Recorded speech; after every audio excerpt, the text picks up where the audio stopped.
Manuel te marcará el tiempo, tendrás 18 minutos para hacernos pensar y luego vendrá el turno de preguntas. Somos muchos, así que el micro irá rápido. Pregunta, dejo micro. ¿De acuerdo? Entonces, vamos a activar el cignómetro. Y con todos ustedes, Juan Manuel de Prada.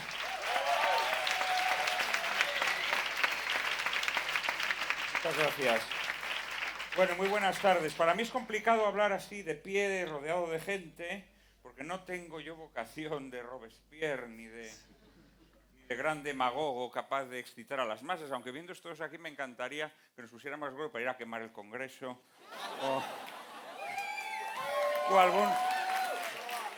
o tal vez la sede de algún partido o todo a un mismo tiempo, ¿no?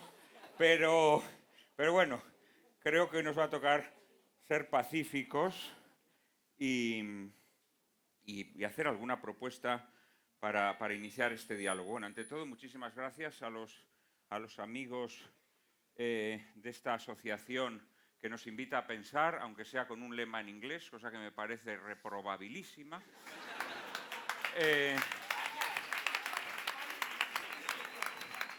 Pero gracias de corazón por haber querido contar conmigo y gracias a todos vosotros por estar hoy aquí.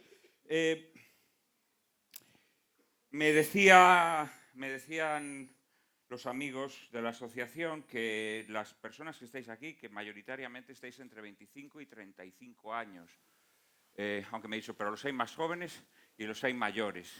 Yo creo que estáis más en la franja baja de esta escala, ¿no? De todas formas, formáis parte de eso que se llama difusamente la juventud, que como sabéis es una etapa de la vida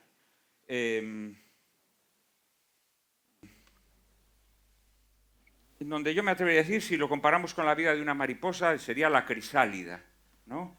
Sería la crisálida, es el momento en que se están produciendo los cambios orgánicos, que seguramente ya los habéis dejado atrás, sino sobre todo cambios en nuestro modo de percibir el mundo y de confrontarnos con la realidad de nuestro tiempo, ¿no? Y es en ese momento, yo creo, en donde quizá más propensos somos al pensamiento prometeico. El pensamiento prometeico, sabéis que Prometeo pues, arrebató el fuego a los dioses, ¿no? para intentar ser como ellos. Es decir, es ese momento en el que nos vemos capaces de todo, capaces de hacer cualquier cosa, capaces de cambiar el mundo. Y precisamente porque eso es algo natural en nosotros están produciendo grandes convulsiones internas y por primera vez, digamos, tenemos una visión que percibimos como propia del mundo, ¿no? Ya sin los apoyos que nos han dado pues, nuestros padres o nuestros hermanos, luego nuestros profesores, ya somos capaces de tener un juicio crítico sobre la realidad, pues la tentación del endiosamiento es fuerte. La tentación del endiosamiento es fuerte. Y esto, como digo, lo emplean los malos, y además le ponen nombres rimbombantes como empoderamiento, ¿no? Nos sentimos especialmente empoderados, nos sentimos especialmente capaces de transformar el mundo.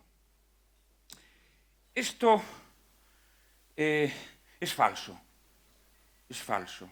Nunca transformamos el mundo. Nunca transformamos el mundo.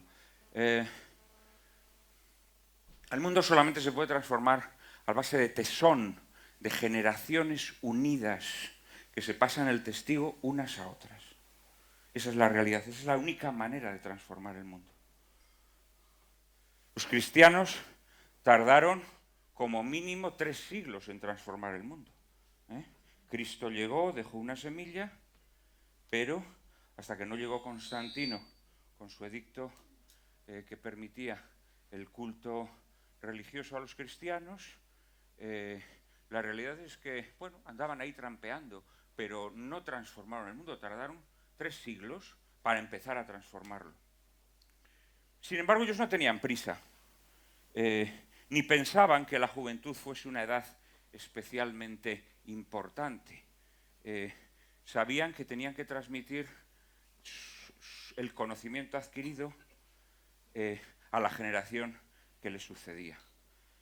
Cuando Víctor Hugo, en su novela Notre Dame de París, que seguramente pues, conoceréis, a lo mejor no tanto por la lectura de la obra, como por las versiones cinematográficas que se han hecho de ella, pues es una novela muy curiosa porque se dicen muchas cosas interesantes en este libro, que es el libro escrito por un hombre, podríamos decir, descreído o con una visión de la vida no... Bueno, sí, seguramente un deísta, podríamos decir, un deísta, pero no una persona con una confesión religiosa cristiana en el sentido estricto de la palabra. Y Víctor Hugo, entre otras muchas cosas interesantes que nos propone en esta obra, nos enseña cómo se construyeron las catedrales medievales, ¿no? Las catedrales medievales se construyeron porque hubo muchas generaciones empeñadas en el mismo proyecto. Y todas con la misma idea de que tenían que ir entregando el testigo unas a otras. Y que la aportación que ellas iban a hacer a esa obra iba a ser, pues, francamente modesta. Y que solo era valiosa en cuanto a que subía un peldaño más sobre la obra. Me voy a terminar tropezando y pegándome una morrada.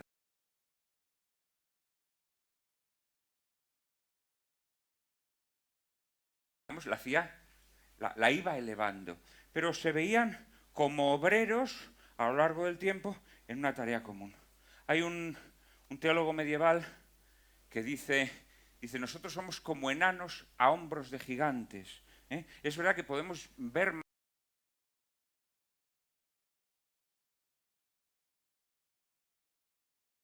ellos nos han subido a sus hombros y al subirnos a sus hombros consiguen que nosotros avizoremos un horizonte un poco más lejano que ellos, pero es gracias a ellos, ¿no? Entonces este concepto estuvo siempre presente en la historia humana. A nadie se le ocurría la idea disparatada de que él fuese a cambiar el mundo o de que su generación fuese a cambiar el mundo. Esta es una idea nefasta que nos meten en la cabeza para destruirnos, para colarnos toda la morralla, toda la bazofia que a ellos les interesa colarnos y hacernos sentir que somos nosotros quienes estamos llevando a cabo esa misión que ellos, de forma muy canallesca y muy civilina, han conseguido que hagamos nuestra, cuando es de ellos. Las grandes obras humanas, por el contrario, exigen muchísimo tiempo, exigen que haya muchas personas dispuestas a entregarse a cambio de poner un pequeño grano de arena. Esta idea presupone una de las virtudes que los clásicos siempre exaltaron como importantísima en nuestra vida, precisamente para no sentirnos fracasados, que es la virtud de la paciencia. Todas las cosas que hacemos tienen que estar presididas por la noción de que no las podemos realizar, de forma inmediata. Si os dais cuenta, casi siempre los mensajes que nos lanzan los políticos o los demagogos siempre más bien se enfocan en el sentido de ser protagonista tú del cambio, ser el protagonista de la transformación, tú eres capaz de hacer esto, tú eres capaz de hacer lo otro. Si vemos los lemas de las campañas políticas, pues siempre es el cambio, la renovación, siempre se nos dice que basta que votemos a una andoba para que las cosas de repente se transformen. Todo esto es falso, todo esto es radicalmente falso. Alguien dijo, seguro que muchos de vosotros sabéis quién, que la semilla tiene que morir para dar fruto. Esta es una idea terrible, es una idea muy dura, una idea brutal, pero esta es la verdad de la vida. La semilla tiene que morir para dar fruto. Puede transformarse en un árbol enorme, pero tiene que morir para dar fruto. Del mismo modo que también, antes empezábamos con la metáfora de la crisálida, el gusano tiene que morir para alumbrar esa mariposa que sale de la crisálida. Y esa idea, básicamente de lo que nos está hablando es de que la fuerza que nosotros tenemos dentro se proyecta sobre el futuro, se proyecta sobre lo que viene después. Y nosotros, a través de los que vienen detrás de nosotros, nos podemos convertir en un árbol. Pero para eso tenemos que tener mucha paciencia y tenemos que desdiosarnos, es decir, tenemos que renunciar a la promesa prometeica. Tenemos que tener la humildad de saber que somos eslabones de una cadena. De esto es de lo que nos habla la tradición. Antes se me ha presentado como un conservador, es una cosa que me pone de los nervios. De hecho, incluso a veces violento. En alguna ocasión he explicado lo que distingue a un conservador de un tradicional. El conservador es aquel que se conforma con mantener la fachada del edificio en un estado de perfecta formación, ¿no? El conservador considera que la cáscara es lo verdaderamente importante. No importa que el meollo esté podrido, ¿no? Entonces hoy, por ejemplo, pues nuestros conservadores se destacan precisamente por esto, ¿no? Mientras España se derrumba, pues apelan a la Constitución del 78 y mamarrachadas así, ¿no? Como si la Constitución del 78 hubiese preservado a España durante estos 40 años de pudrirse. Pero ellos siguen invocando la Constitución del 78. ¿Por qué? Porque piensan que la única manera de mantener esto en pie es mantener la fachada, mantener la cáscara. Esto es lo que significa ser conservador. El pensamiento tradicional, por el contrario, lo que piensa es que la cáscara no importa. Que la cáscara no importa. Si se pierde la cáscara, se crece otra. La cáscara es lo menos importante. Lo importante es mantener el meollo vivo. Eso es lo importante, lo verdaderamente importante. Y lo que permite que las comunidades humanas avancen. Porque se transmiten unas a otras unas convicciones medulares que luego se encarnan en cada época en realizaciones diversas, que no tienen por qué ser siempre idénticas, ¿no? Como pretenden los conservadores. Pero lo que quieren es que esas realizaciones culturales, políticas, sociales, etcétera, etcétera, artísticas, estén siempre alimentadas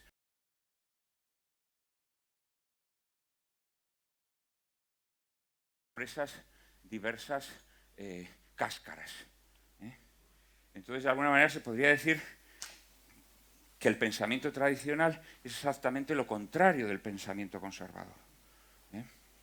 Y de alguna manera esta noción que estamos aquí tratando de poner sobre el tapete de que somos eslabones de una cadena y que por lo tanto lo importante no es tanto la realización personal concreta que nosotros logremos, sino la fila de piedras que consigamos levantar en cada generación, es la idea típicamente tradicional. Creo que también es la idea más específica y verdaderamente humana,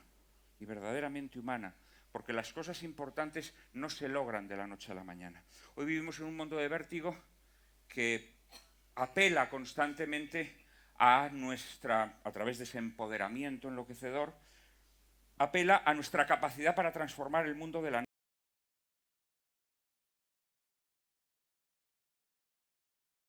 Creer que vamos a ser capaces ya no solo de cambiar las estructuras sociales o políticas, sino que incluso vamos a detener, por ejemplo, el cambio climático. Nos dicen que si hacemos tal cosa o tal otra, pues vamos a conseguir que la Tierra no avance hacia su final, ¿no? Todas estas cosas son dementes, pero así ocurren. Y nosotros no las queremos. Es decir, mientras tenemos políticos que son incapaces de contener los precios del aceite, sin embargo nos creemos que esos políticos van a detener el cambio climático. Es impresionante esto, pero es así. Eso es así. Y eso es porque nos han insuflado estas ideas letales destructivas de la pura racionalidad y de la pura comprensión de lo que es la vida humana y las necesidades humanas. Pero lo han conseguido, lo han conseguido. Del mismo modo que nos han conseguido engañar también de que podemos adquirir conocimiento de forma instantánea. La tecnología les ha ayudado mucho a ello. Nosotros ponemos en Google que queremos saber y Google nos brinda una respuesta. Y esto nos transmite la sensación de que tenemos el mundo a nuestro alcance, de que podemos ser sabios por generación espontánea. Todo esto es falso. Todo esto es falso. El conocimiento, no hace falta que os lo diga, muchos de vosotros estaréis estudiando, otros habréis estado estudiando, otros os disponéis a estudiar. Sabéis que el conocimiento es costoso, es costoso. Y si uno no se conforma con ideas recibidas, con ideas masticadas, con ideas pasteurizadas, el conocimiento es todavía más costoso y más doloroso, porque uno tiene que enfrentarse a cuestiones que le interpelan y en las cuales no encuentra fácil respuesta. Y por lo tanto es una tarea no ya de toda una vida, sino de muchas vidas. Y al final uno se da cuenta que si verdaderamente quiere ser sabio, pues a lo mejor solamente puede aspirar a ser un poquito sabio y alegar su sabiduría a quienes vienen detrás de él, para que ellos la reciban y la vayan incrementando, para que ellos sean esos enanos a hombros del enano que nosotros somos, que estamos a lomos de ese gigante que es la tradición, todas las generaciones que nos preceden. Creo que es muy importante que recuperemos esta noción para no sentirnos frustrados, para no sentirnos fracasados, porque la exaltación que... Terminaré cayéndome. Si yo me caigo aquí, esto puede ser casi como un terremoto. Entonces, tengo que tener cuidado, porque no deseo provocar movimientos sísmicos. He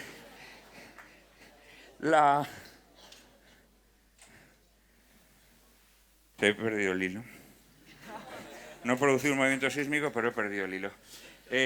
No, os estaba diciendo que ese espejismo de conocimiento que nos brinda nuestro tiempo, ese espejismo de realización personal, ese espejismo de capacidad de transformación del mundo, en realidad es un espejismo para tenernos domesticados y para convertirnos en una papilla humana.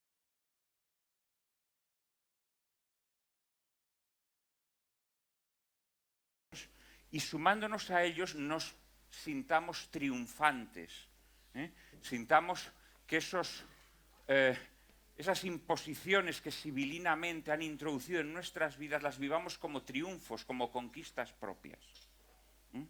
Esta es la gran magia negra, la gran magia negra que está operando sobre nosotros. En realidad creo que el sentimiento, veo que se me está acabando el tiempo, creo que el sentimiento más gozoso que puede sentir un hombre en un tiempo indigno es el sentimiento de fracaso. Es el sentimiento de fracaso, es decir, el sentimiento de que aquellas cosas que estás intentando lograr te superan, te desbordan. Y desde el sentimiento de fracaso, desde el sentimiento de finitud, de incapacidad, que es lo propiamente humano, porque los seres humanos no somos dioses, ni somos omnipotentes, desde ese sentimiento uno tiene que construir, uno tiene que levantarse, uno tiene que edificar. Pero desde la humildad, desde la paciencia, desde la certeza de que somos corredores en una carrera de relevos. Y con esto yo creo que ya lo dejamos y abrimos el turno a las preguntas. Muchísimas gracias por el agua.